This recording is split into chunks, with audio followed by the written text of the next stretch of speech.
Hello guys, hello Pisces. Welcome dito sa aking channel, Kapalaran 888 Pisces. Alamin natin Pisces kung ano ay yung expected na mangyari sa 2025. So, ito yung mga expected happenings, events, blessings.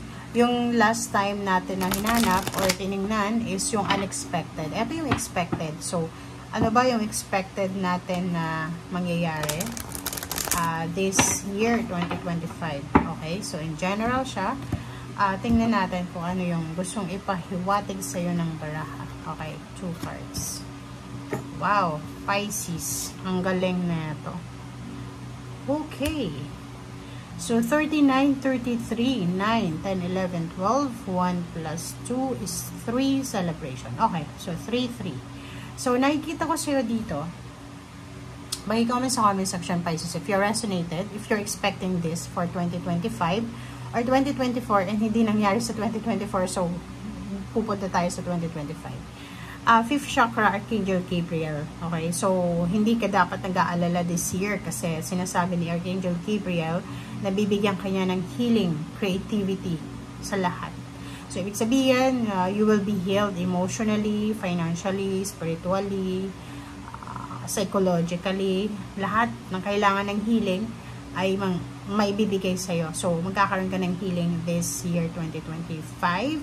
And at the same time, if you're looking for a job, looking for a business, looking for source of income, source of happiness, nasa tamang direction ka. Okay? Isang celebration or pwedeng all year, whole year of celebration yung mangyayari sa'yo dito. Door to romance. So, nakikita ko sa'yo, if you're, single, looking for a relationship, expected na may darating sa'yo dito. Okay? Okay, so, for the year 2025, sinasabi ng baraha mo dyan na, yung mga looking for a career move, or businesses, nakikita ko dito na may possibilities dito. Okay? Magiging sobrang creative ka. Yung parang yung simpleng maisip mo na pagkakitaan is pwedeng talagang maging source ng lump sum or huge na investment, parang ganun. So, may good luck, good fortune, positive yung year na to para sa'yo, and growth, and yung communication, maganda din dito. So, sinasabi dito na maganda, kasi may mga new love life dito, may mga past na pwedeng bumalik, past relationship, past work, or parang kung ano man career. So, nakikita ko siya dito na stable, secured, especially sa love life or sa relationship. Okay? So, yun. Tanungin natin kung ano yung gustong ipahiwatig sa'yo ng ating mga guides. Okay? Pisces. Kumalang tayo dito ng 1. Okay. So, ito yung message sa'yo, polarity. Diba? Yung polarity is balance din. So, sinasabi dito na integrate your shadow side.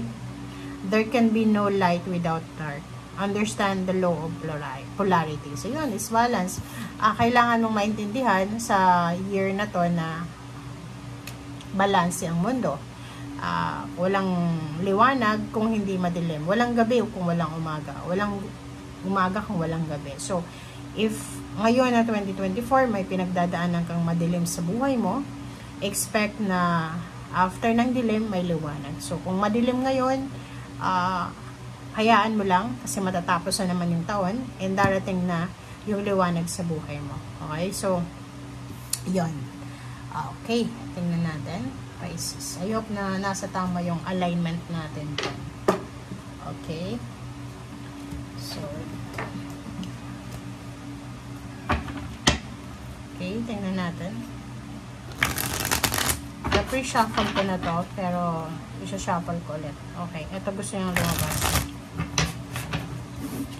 Okay, 10 of Cups. Wow, congratulations. It's confirmation siya dito.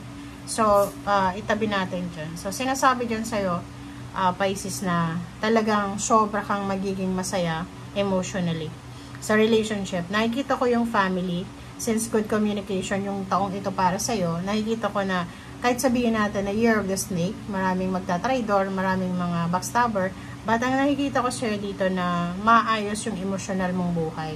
maganda yung takbo ng love life mo. And at the same time, yung family life, kung may mga issues ka sa 2024, 23, 22, 21 na maraming misunderstanding, kung ano pa man, dito sa taong ito, sinasabi na maayos lahat ng misunderstanding dito. Okay? So, maraming celebration. Yun yung sabi ko sa'yo kanina. Marami kang isa-celebrate. Siguro every month may celebration, birthday celebration, worth celebrating, may engagement, may kasal.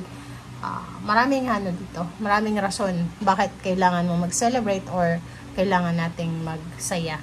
Okay? So, the Tower card. Ang Tower card, huwag kang matakot So, yung iba, parang nag-hysterical pag nakakita ng the Tower. Ang Tower card na to is symbolizes transformation. So, sinasabi sa'yo, in terms of money and relationship, magta-transform yung buhay mo. Okay? Hindi yan yung babagsak ka. Dito sinasabi na maraming magbabago sa buhay mo na siguro unbelievable, unrealistic, but talagang magta-transform yung buhay mo. Okay? Ace of Swords.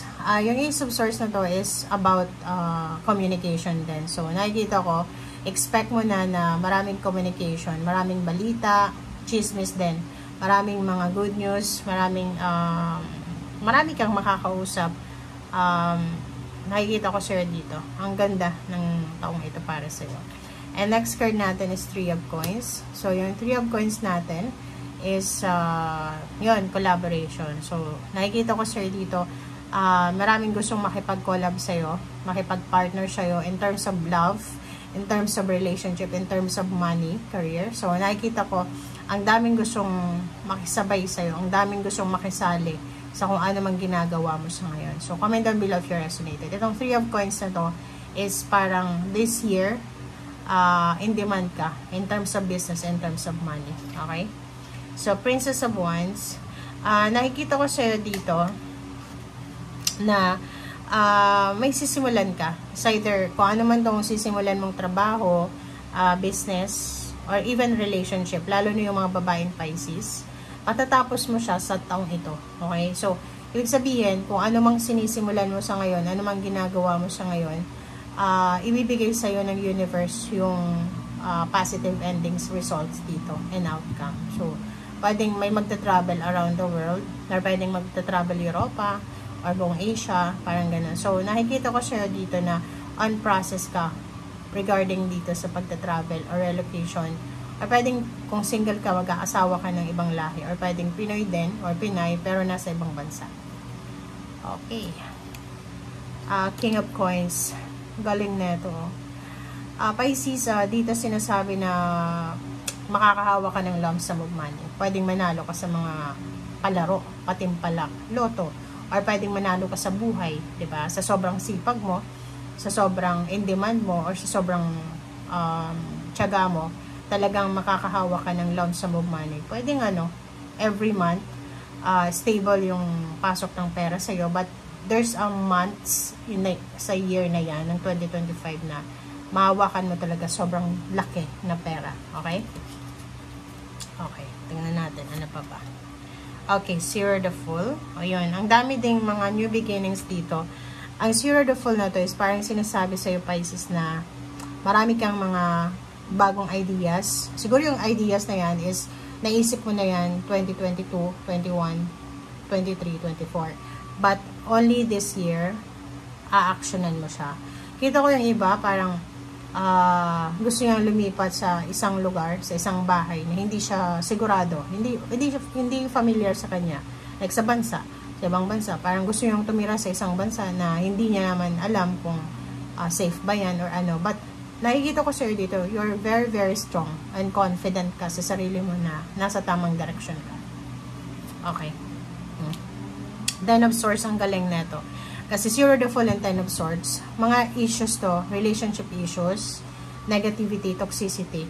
Yung toxicity na naranasan mo maybe 10 years ago, 13 years ago, ay hindi mo na yan madadala sa 2025. Kasi nasa healing process ka na, diba?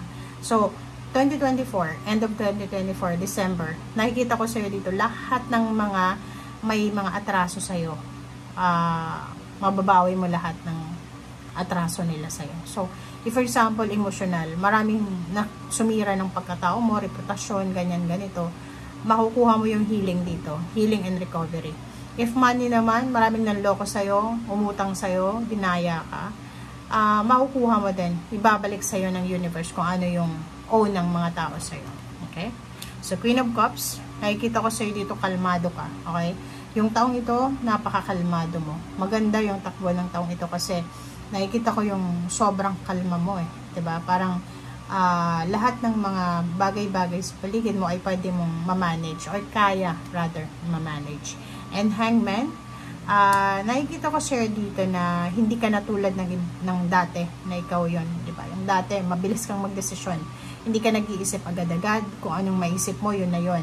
But this year, nakikita ko in terms of money also, money in relationship, nakikita ko na hindi ka na tulad ng dati na aggressive ka in decision making, money or career or relationship. Kita ko sa'yo dito na pag may uutang sa'yo this year, pag-iisipan mo muna kung magbabayad ba to, tapos ka na dun sa paniningil. So parang nakikita ko sa'yo dito na napaka-strict mo ngayon, okay? Na para by the book ka na ngayon eh. Parang iniisip mo, ayaw mo na ng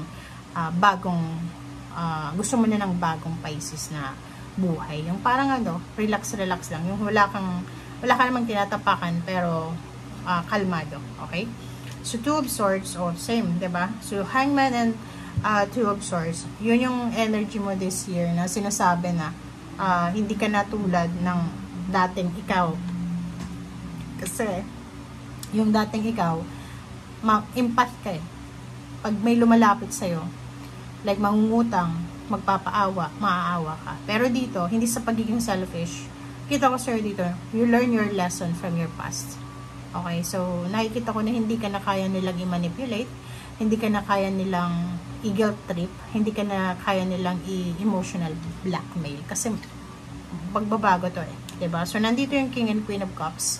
Ibig sabihin, sobrang happy, sobrang peace. Nandito din yung King of Wands. Sobrang busy ka sa trabaho. Okay? So, nakikita ko, trabaho yung pinagkakaabalahan mo. And the Emperor. So, yun. Tingnan mo, Pisces.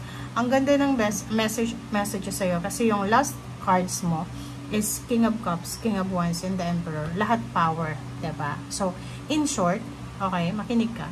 In short, yung 2025 mo, you will be powerful emotionally. Bakit emotionally? Hindi ka na tulad ng dati na masyado kang mabait. Pwede kang i-manipulate emotionally, iba blackmail ka, and like mabilis kang maawa, mabilis kang maskang. Ngayon hindi na, kasi pag-iisipan mo eh, magaling ka na ngayon dumiskarte. Sa trabaho ganun din, dati tamad ka siguro, or hindi naman sa tamad, hindi ka masyadong nakafocus sa trabaho, or pwedeng hindi ka masyadong goal-oriented. But this year, napaka-goal-oriented mo. Nakikita ko yung motivation, yung sobrang motivation, yung eagerness to fight for your dreams. Okay? And then Emperor, nasa pedestal ka ngayon eh. Para kang isang Emperor, maraming tao yung nakatingin sa'yo. Maraming tao yung hahangaan ka. Or maraming tao yung posibleng iiduluhin ka. Or maraming tao yung parang masasakupan mo. Pwede kang maging manager, ma-promote ka sa trabaho, pwedeng maging influencer, pwedeng manalo ka sa eleksyon kung tatakbo ka sa eleksyon. So, you will have the power, emotionally, financially, lahat na andyan sa'yo. Okay? Thank you guys for watching and see you again. Bye, Pisces!